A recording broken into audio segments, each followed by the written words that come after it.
Hello friends, welcome to my channel. ಹಾಗಲಕಾಯಿ ಹೆಸರು ಕೇಳಿದ್ರೇ ಯಾರಪ್ಪ ಇದನ್ನು ತಿಂತಾರೆ ಅಂತ ಅನ್ಕೋತಿರಲ್ವ. ಸೊ ಅಂಥವರಿಗೆಲ್ಲ ನಾನು ಹೇಳೋ ರೆಸಿಪಿನ ಒಮ್ಮೆ ಮನೆಯಲ್ಲಿ ಟ್ರೈ ಮಾಡಿ. ನಿಜವಾಗ್ಲೂ ಹೇಳ್ತಿದ್ದೀನಿ, ಹಾಗಲಕಾಯಿ ತಿಂತಿದ್ದೀವಿ ಅನ್ನೋದು ಸಹ ಗೊತ್ತಾಗಲ್ಲ. ದೊಡ್ಡವರಂತೂ ಬಿಡಿ, ಮಕ್ಕಳು ಕೂಡ ತುಂಬಾ ಇಷ್ಟಪಟ್ಟು ತಿಂತಾರೆ.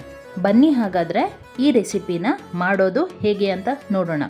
ನಾನಿಲ್ಲಿ 2 ಮೀಡಿಯಂ ಗಾತ್ರದ ಹಾಗಲಕಾಯಿಯನ್ನು ತಗೊಂಡು ಈ ರೀತಿಯಾಗಿ ಚಿಕ್ಕದಾಗಿ ಕಟ್ ಮಾಡ್ಕೊಳ್ತಾ ಇದ್ದೇನೆ. ನೋಡಿ ಫ್ರೆಂಡ್ಸ್, ಎಲ್ಲ ಹಾಗಲಕಾಯಿಯನ್ನು ಈ ರೀತಿ ಚಿಕ್ಕದಾಗಿ ಕಟ್ ಮಾಡ್ಕೊಳ್ತಾ ಇದ್ದೇನೆ. ನಂತರ ಇದರ ಮಧ್ಯದ ಭಾಗದ ಅಂದರೆ ಬೀಜವನ್ನು ಎಲ್ಲ ತೆಗೆದಿಟ್ಕೊಂಡು ಒಂದು ಬೌಲ್ಗೆ ಹಾಕಿ ಇದಕ್ಕೆ 1/4 ಟೀ ಚಮಚ ಆಗುವಷ್ಟು ಅರಿಶಿಣದ ಪುಡಿ, 1 ಟೀ ಚಮಚ ಆಗುವಷ್ಟು ಉಪ್ಪನ್ನು ಹಾಕಿ ಒಮ್ಮೆ ಇದನ್ನು ಚೆನ್ನಾಗಿ ಮಿಕ್ಸ್ ಮಾಡ್ಕೋಬೇಕು. ನಂತರ ಇದನ್ನು ಒಂದು 10 ರಿಂದ 15 ನಿಮಿಷಗಳ ಕಾಲ ಇದನ್ನು ರೆಸ್ಟ್ಗೆ ಬಿಡಬೇಕು. ಆ ರೀತಿ ಮಾಡೋದ್ರಿಂದ ಅದರಲ್ಲಿರೋ ಕಹಿ ಅಂಶಗಳೆಲ್ಲ ಹೋಗುತ್ತೆ.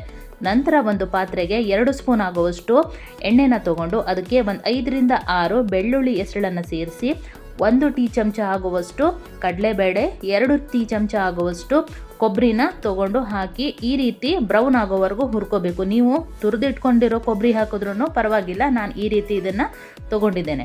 ನೋಡಿ ಫ್ರೆಂಡ್ಸ್, ಇವಾಗ ಇದು ಆಗಿದೆ. ಇದನ್ನು ಒಂದು 2-3 ವಾಶನ್ನ ಮಾಡ್ಕೋಬೇಕು. ಈ ರೀತಿ ಮಾಡ್ಕೊಳ್ಳೋದ್ರಿಂದ ಅದರಲ್ಲಿರೋ ಕಹಿ ಅಂಶಗಳು ಹೋಗುತ್ತೆ.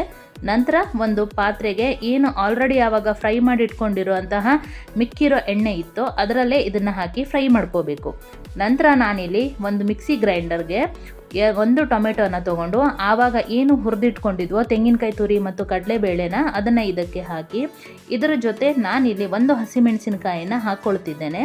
ನೀವು ಬೇಕಾದರೆ ಜಾಸ್ತಿ ಹಾಕ್ಕೋಬೋದು. ನೋಡಿ ಫ್ರೆಂಡ್ಸ್, ಇವಾಗ ಇದು ಗ್ರೈಂಡ್ ಆಗಿದೆ. ನಾನಿವಾಗ ಏನು ಫ್ರೈ ಮಾಡ್ತಾ ಇದ್ನೋ ಒಂದು 5 ರಿಂದ 10 ನಿಮಿಷಗಳ ಕಾಲ ಇದನ್ನು ಫ್ರೈ ಮಾಡ್ಕೊಂಡಿದ್ದೇನೆ. ಇದು ಆಲ್ರೆಡಿ ಇಲ್ಲೇ ಸಾಫ್ಟ್ ಆಗಿದೆ. ಇವಾಗ ಇದು ರೆಡಿಯಾಗಿದೆ. ಇದನ್ನು ನಾವು ಒಂದು ಪ್ಲೇಟಲ್ಲಿ ತೆಗೆದಿಟ್ಕೊಳ್ಳೋಣ.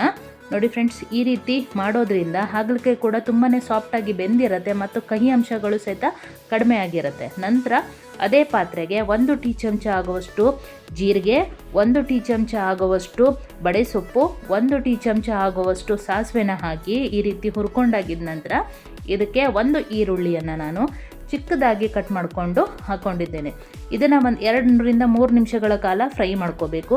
ನಂತರ ಆವಾಗ ಏನು ರುಬ್ಬಿಟ್ಕೊಂಡಿದ್ವೋ ಮಸಾಲೆಯನ್ನು ಇದಕ್ಕೆ ಸೇರಿಸಿ ಇದಕ್ಕೆ 1 ಟೀ ಚಮಚ ಆಗುವಷ್ಟು ಕೊತ್ತಂಬರಿ ಬೀಜದ ಪೌಡರ್ ಹಾಗೂ 1 ಟೀ ಚಮಚ ಆಗುವಷ್ಟು ಅಚ್ಚ ಖಾರದ ಪುಡಿ, 1/4 ಟೀ ಚಮಚ ಆಗುವಷ್ಟು ಅರಿಶಿಣದ ಪುಡಿಯನ್ನು ಹಾಕಿ ಒಮ್ಮೆ ಚೆನ್ನಾಗಿ ಫ್ರೈ ಮಾಡ್ಕೊಳ್ಳಿ. ನಂತರ ಏನು ಆಲ್ರೆಡಿ ಫ್ರೈ ಮಾಡಿ ಇಟ್ಕೊಂಡಿರುವಂಥ ಹಾಗಲಕಾಯಿ ಇತ್ತೋ ಅದನ್ನು ಇದಕ್ಕೆ ಸೇರಿಸಿ ನಿಮ್ಮ ಕನ್ಸಿಸ್ಟೆನ್ಸಿ, ನಾನಿಲ್ಲಿ ಚಪಾತಿ ಗ್ರೇವಿಯಷ್ಟು ಆಗುವಷ್ಟು ಥಿಕ್ಕನ್ನೇ ಮಾಡ್ಕೊಳ್ತಾ ಇದ್ದೇನೆ. ನಿಮಗೆ ಯಾವ ಕನ್ಸಿಸ್ಟೆನ್ಸಿ ಬೇಕೋ ಆ ಕನ್ಸಿಸ್ಟೆನ್ಸಿಗೆ ನೀರನ್ನು ಆ್ಯಡ್ ಮಾಡ್ಕೋಬೇಕು. ನೋಡಿ ಫ್ರೆಂಡ್ಸ್, ಈ ರೀತಿ ಈ ಕನ್ಸಿಸ್ಟೆನ್ಸಿ ಬರೋವರೆಗೂ ಮಾಡ್ಕೊಂಡಿದ್ದೇನೆ. ನಂತರ ಇದಕ್ಕೆ ಉಪ್ಪನ್ನು ಒಂದು ಅರ್ಧ ಟೀ ಚಮಚ ಹಾಕ್ಕೊಂಡಿದ್ದೇನೆ. ನೋಡಿಬಿಟ್ಟು ಉಪ್ಪನ್ನು ಹಾಕಿ. ಆಲ್ರೆಡಿ ನಾವು ಹಾಗಲಕಾಯಿಗೆ ಉಪ್ಪನ್ನು ಹಾಕಿ ಕಲಸಿಟ್ಕೊಳ್ಳೋದ್ರಿಂದ ನಂತರ ಅದು ಉಪ್ಪು ಬಿಡುತ್ತೆ. ನಾನಿಲ್ಲಿ ಅರ್ಧ ಲಿಂಬೆಹಣ್ಣಿನ ರಸನ ಹಾಕ್ಕೊಂಡಿದ್ದೇನೆ. ನಿಮ್ಮ ಮನೇಲಿ ಆಮ್ಚೂರ್ ಪೌಡರ್ ಇದೆ, ಅದನ್ನು ಆ್ಯಡ್ ಮಾಡ್ಕೋಬೋದು. ಒಂದು ಕುದಿ ಬಂದಾಗಿದ್ದ ನಂತರ ಇದಕ್ಕೆ ಸ್ವಲ್ಪ ಕೊತ್ತಂಬರಿ ಸೊಪ್ಪನ್ನು ಸೇರಿಸಿ ಒಮ್ಮೆ ಈ ರೀತಿ ಮಿಕ್ಸ್ ಮಾಡಿಕೊಂಡ್ರೆ ನೋಡಿ ಫ್ರೆಂಡ್ಸ್, ಎಷ್ಟು ಚೆನ್ನಾಗಿ ಬಂದಿದೆ ಅಂತ. ಇದನ್ನು ನೋಡಿದರೆ ಯಾರಾದರೂ ಹಾಗಲಕಾಯಿ ಗ್ರೇವಿ ಅಂತ ಅಂತಾರ ಗೊತ್ತೇ ಆಗಲ್ಲ. ಮಕ್ಕಳಿಂದ ಹಿಡಿದು ದೊಡ್ಡೋರ್ವರೆಗೂ ತುಂಬಾ ಇಷ್ಟಪಟ್ಟು ತಿಂತಾರೆ. ನಾನು ಇದನ್ನು ಇವಾಗ ಒಂದು ಬೌಲ್ಗೆ ಸರ್ವ್ ಮಾಡ್ಕೊಳ್ತಾ ಇದ್ದೇನೆ. ನೋಡಿ ಫ್ರೆಂಡ್ಸ್, ಎಷ್ಟು ಚೆನ್ನಾಗಿ ಬಂದಿದೆ ಅಂತ ಅಲ್ವಾ. ಇದನ್ನು ನಾನು ಜೋಳದ ರೊಟ್ಟಿ ಜೊತೆ ಸರ್ವ್ ಮಾಡ್ತಾ ಇದ್ದೇನೆ. ನೀವು ಬೇಕಾದರೆ ಅನ್ನ, ಚಪಾತಿ, ಅಕ್ಕಿ ರೊಟ್ಟಿ, ರಾಗಿ ರೊಟ್ಟಿ ಯಾವುದಕ್ಕೂ ಬೇಕಾದರೂ ತುಂಬಾ ಚೆನ್ನಾಗಿರುತ್ತೆ. ಮಕ್ಕಳು ಕೂಡ ತುಂಬಾ ಇಷ್ಟಪಟ್ಟು ತಿಂತಾರೆ.